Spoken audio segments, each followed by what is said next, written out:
Welcome to Lessons from the Playroom. In this podcast, Lisa Dion will help you explore the little things that make a big difference in play therapy. Lisa is a founder of Synergetic Play Therapy.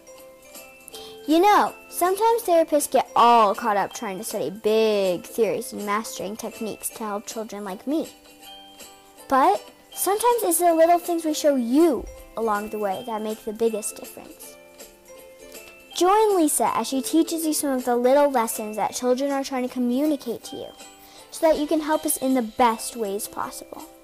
And on behalf of all the kids you work with, thanks for listening and believing in us.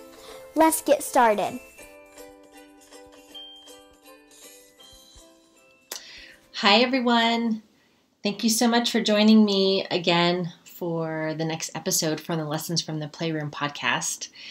And today we're going to go back to answering some of the questions that you have emailed me. I have said this many times in this podcast series. I am so grateful and so appreciative of the emails that I receive from so many of you from different parts of the world, sharing with me the impact that this Lessons from the Playroom series has had on you. Many of you have shared things from it. It feels like the pieces that I didn't really get in graduate school to, there was that one topic, Lisa, that I didn't quite understand and it got me thinking in a new way. I did, and so many other messages of gratitude. And with that have also been requests for different conversations and other topics. And I love it so much. So thank you, thank you, thank you. Thank you for interacting with me in that way and for sending your questions in. So today we're going to be talking about some of your questions, and I'm going to be answering 3 of the questions that have come in. Specifically, these questions are, what do we do when we see our client outside of a session? At that moment, maybe we're walking in a grocery store and we see our client, or we see them. I'm going to share a story about being at the movie theater and my client sitting behind me in a movie theater. So what do we do when all of a sudden our lives intertwine with our clients' lives outside of the playroom? Do we acknowledge? Do we not acknowledge? So we're going to have a conversation about that. We're going to have a conversation about imaginary friends. So how do we think about imaginary friends? How do we work with imaginary friends? So we're going to get into that. And then the last question we're going to get into is really a question to support you, supporting the parents and caregivers. And for those of you that are also parents and caregivers, this last question will be helpful for you too, potentially, which is, what do we do when children refuse to do their chores or refuse to do different activities that they really need to be participating in? So those are going to be the 3 things that we're about to cover: seeing our clients outside of the sessions, imaginary friends, and when children refuse to do their chores or activities. So welcome to the conversation where I am answering your questions. So thank you so very much. So seeing a client outside of our session. So let's just start with where I was going with. I used to live in a very small rural town up in the mountains of Colorado. And being one of the play therapists in the community, that I not only had my own private practice, but I also was the director of a agency that saw children in the community as well. And so I saw a lot of children and interacted with a lot of families. I was also, while I lived there, I was also the school counselor for 3 of the elementary schools. Oh my goodness. So lots and lots of interaction with kids and with families. So I saw my clients outside of sessions all of the time. And yes, I was on a date, everyone. I was having date night with my ex-husband, my husband at the time, and we sat down in the movie theater, and in walks my client and my client's family. And in all the seats that they could have chosen in the movie theater, they sat down directly behind us. Oh my gosh, what do you do? What did I do? So I think that this really boils down to, where do you live? What type of interactions are you likely to have with your client? The smaller community that you live in, it really is unavoidable. We know that when we get into smaller and smaller communities, people tend to have dual roles, multiple roles. Also, being in this small community and having a child that was also young at the time, well, there was also the navigating my child being in playgroups or my child starting school and then finding out that one of my clients was actually in her class. And so, what do we do when we have to drop our children off at school and there's your other client. There's your client standing right there. Or your child is saying, "Mom, how do you know that kid?" So let me talk about this from a couple of different angles because not everyone listening is from a small rural community. The first is we need to look at it from the perception of the child.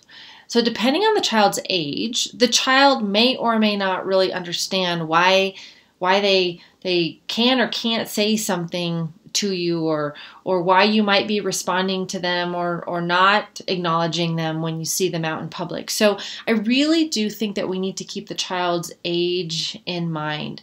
And so if the child is quite young, I think it's a great idea to have a conversation with the caregivers around just so that if I see you out in the community, if our children happen to, be at the same playground or when I want you to know how I'm going to respond. And I'm going to, if your child notices me, I'm going to acknowledge your child. Now, the acknowledging does not mean that you need to run over to your client and say, "Hi," but it might be just smile at them. It may be a wink. It may be just a gesture of "I see you." And I think that's really important, especially for the littles, because again, they don't necessarily understand if you don't acknowledge them, they don't know why you're not acknowledging them. They're too young to understand the different contexts for why you might be doing that. An older child, you may have a conversation about it. Especially so in the position that I was in that I was explaining where as my child got older, I found that some of the children that I was working with were actually going to the same school as my child. And so I would inevitably see these children and they would want to know, why am I at their school? What's going on? And so it was important for me to acknowledge, and was important for me to acknowledge that I may see you at your school sometimes. I may see you in the grocery store. I may see you walking down the street, and I'm going to let you initiate connection with me, or I'm going to let you say hi if you feel like saying hi. I'm not going to assume that you want to say hi to me when we're out and about. So you can have conversation with the older children about it if that's what feels relevant and makes sense to you. Other things to think about are, actually, we'll just share another story. Even though this was me as a preteen, so I was 12 in this story, I was in therapy as a 12-year-old, and I remember I remember to the T of where I was sitting in this restaurant, but I was at a restaurant with my mom, and we were having Italian food. I even remember what I ordered. This memory was so important to me. I was eating chicken parmesan, everyone, sitting there with my mom. And in walks my therapist. And my therapist was seated at a table where she was in my line of vision. And she did not acknowledge me at all. Didn't look at me, didn't make eye contact with me, and also did not have that conversation with me ahead of time about how those moments would go. And everyone, it landed for me. I was so confused. I couldn't figure out why she wouldn't talk to me or wouldn't acknowledge me. So as a clinician, I think it's important for you to keep in mind the age of your child that you're working with. I think you need to look at the context in which you might see your client, depending on the activities where your lives may overlap or the size of your town. And I think you need to make a decision about, do I talk to the parents about how I'm going to respond? Do I talk to the child directly about how I am going to respond? Now, if you have a child that runs over to you, Lisa, runs over to you and you're standing there with people, of course, acknowledge the child. And what I do is I don't then introduce the child to everyone else unless they then make some gesture. And if it is that awkward moment where the child is clearly trying to create conversation with who you are with, I might say something like, "This is my friend." And I might just leave it at that. And then I will acknowledge and respect the confidentiality boundary. And I will then not go and talk to whoever I was with about this child that just approached me and wanted to say hi. So I think that we do our best, but I think we need to keep the child's perception in mind, that the child may or may not understand why we are acknowledging or not. And if we are setting up the relationship to be in a relationship where we are seeing the child, if that's the inherent experience in the playroom, then it would be really strange for the child then to not feel seen outside of the playroom. So I'm not saying there's a right or wrong or how to do it. I'm just saying that if you are in a position where that needs to be addressed, address it. Now, let's say that you are the therapist that had the situation with me while I was eating my chicken parmesan, and then absolutely that's the next thing that's going to be talked about in session, which, by the way, she did not do with me, which was also part of the wound that then happened between she and I therapeutically. So I would absolutely do the repair after the rupture. I saw you. I didn't know if you wanted me to acknowledge you. I didn't know what to do, but I just wanted you to know that I saw you. Really, really important to have that conversation. If you haven't had the conversation or there is something awkward that happens when you interact outside the playroom, and you need to address it. So you can address it. You can also, even if it wasn't awkward, you can also bring that into session. So, hey, you saw me at that soccer game. What was that like for you to see me outside of here? Or you may have a child, then your client, that's asking you questions about who were you with, and I didn't know that you I didn't know that you had children or whatever. So just know that those moments are relational moments, and we do relationship in those moments with our child clients, doing the best job we can to respect confidentiality for the client in however way the interaction shows up. So hopefully something in there is a little helpful for when you see your client outside of a session. All right, the next one has to do with imaginary friends. So the first thing that I want to say is that there is a normal developmental process or stage where imaginary friends it's a very normal, natural part of development. And it can also move its way towards concern. So I think this is probably where the question's coming from is, at what point is there a concern? At what point does imaginary friend become more of a dissociation? Some clinicians worry that imaginary friends is the beginning sign of schizophrenia. And I will tell you that there is a correlation between adults that are diagnosed as schizophrenia and their imaginary friends and their imagination as a younger child, that there can be a correlation there. I'm not going to get into a full discussion here about how to work with the imaginary friends or the different experiences of the imaginary friends. I'm going to save that for a later podcast episode. But what I will say is that whether it is normal development, whether it is the result of a trauma and there is a dissociation, where if there is schizophrenia, likely that there is a trauma attached to that as well. So really we're talking about whether there's a dissociation or more of an imaginative play. You really would treat it like a self-object. Either way, it's an extension of the child. The imaginary friend is an extension of the child.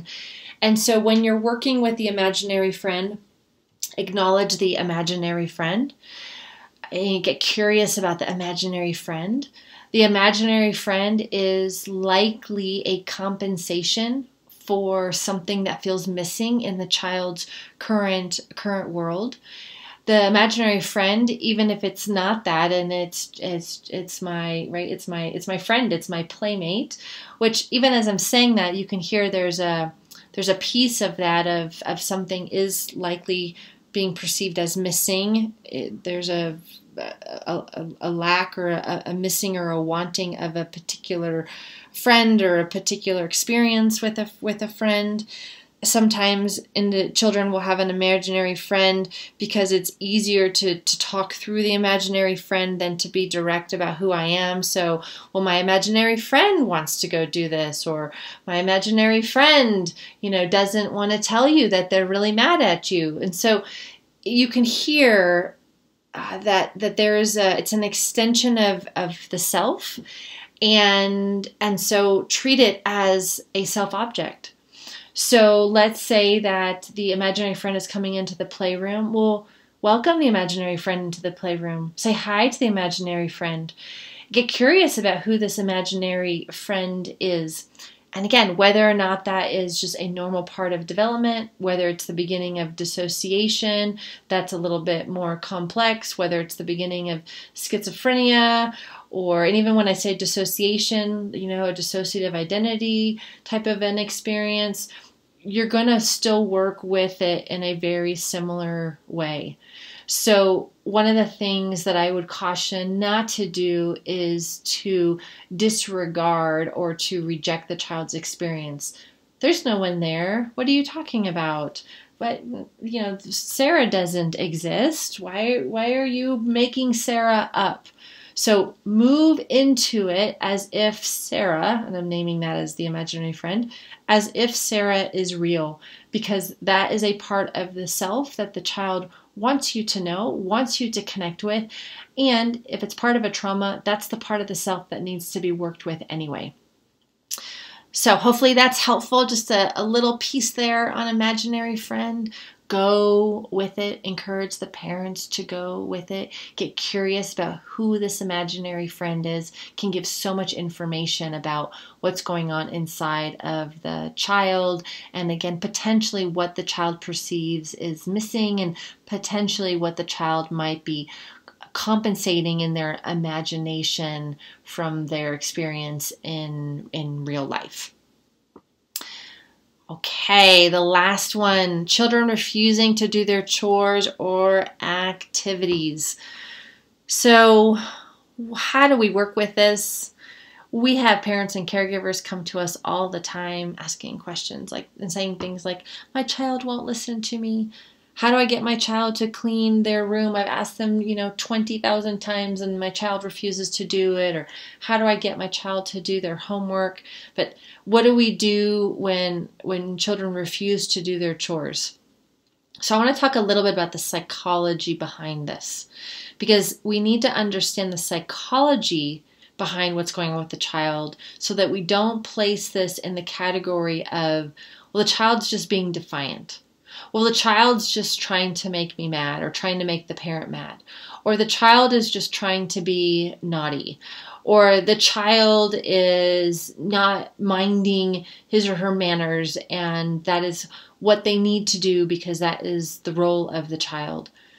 If we come at it from that lens, we're going to miss the ability to actually work with this. So let's look at the psychology going on.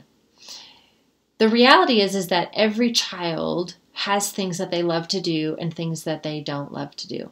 And that's true for us as well. We all have things that inspire us. We all have things that no one needs to ask us. No one needs to remind us because we naturally love to do them. And then we have things that we don't find a lot of meaning in. And we can't quite see how doing them benefits us or serves us in some way. And we all, not just children, we all procrastinate and hesitate and even demonstrate or display behaviors that could be labeled as lazy. Yes, lazy, when we are asked to do things that feel uninspiring to us. By the way, if you have ever labeled yourself as lazy, it's because in that moment you are expecting yourself to do something that you also don't really want to do, but you think that you should do it. So this idea of children not doing their chores or not engaging in scheduled activities, the first thing that we need to look at is, why isn't this meaningful to the child? Because if we're expecting it to be meaningful when it's not meaningful for the child, it's an uphill battle. The child's brain is designed to demonstrate refusal or resistance, if you will, because the child is being asked to do something that doesn't feel congruent with who they are. So if we have an expectation that a child is just supposed to, well, we're going to find ourselves incredibly frustrated, or the parents are going to find themselves incredibly frustrated. So if you have a child who doing chores or certain activities is not naturally meaningful, because here's the deal. There are some children that love to do chores, by the way. Not every child hates doing chores. There are some children that love to clean their room. They love to organize the dishwasher. They love to fold laundry. They love certain scheduled activities that they have. So we can't say across the board that children don't love to do chores or children don't love to do, certain activities. Well, that part's true. Children don't love to do things that they don't feel inspired in doing. That's the question here. So let's say it's cleaning the room. Rather than expecting the child to do it, we need to ask ourselves a different question. How do I make cleaning the room inspiring to my child? To the degree that the parent is able to do that, they're going to experience less what feels like resistance. So do you know that the child loves music? Great. That is music time. Turn the music up for 20 minutes. Put together a playlist of the child's favorite songs. It is Saturday morning, 30 minutes, favorite music time. Let's work on the room. Let's say that the child really values connection and together time. Well, it may be that the whole family needs to do chores together, and it's not an isolated experience for the child. I'm just going to go with Saturday morning again. Saturday morning is family chore time. Everyone does it together. Everyone's got their chores. Everyone's in it together. Make it fun in some way. And when it's finished, well, guess what? There's some other kind of together time that can happen. Maybe it's time to go on a walk or have a picnic or celebration because everyone did it, or some snuggle time or whatever it is. So how do we take what's most meaningful for the child, and how do we take the activity that they don't feel inspired doing, and how do we link it in such a way that makes it meaningful? It does put the responsibility on the parents and caregivers rather than just expecting the child to do it. Let's all take a breath on that one. Especially if you tend to come from the mindset of my child should. And my child should can go only so far. When we really understand the brain and we really understand what drives human behavior, there are two things that can make someone do something. One is they find meaning in it, and that meaning can be inherent, or the meaning is created for them through a reward or linked in some way, or fear. Fear. Yes, I said it. Fear can be a motivator to get things done. That's not what I'm advocating for in this conversation. I am advocating for intrinsic inspiration for the child. I am advocating for a child to be plugged into life and plugged into themselves and find meaning in the tasks and things that they need to do.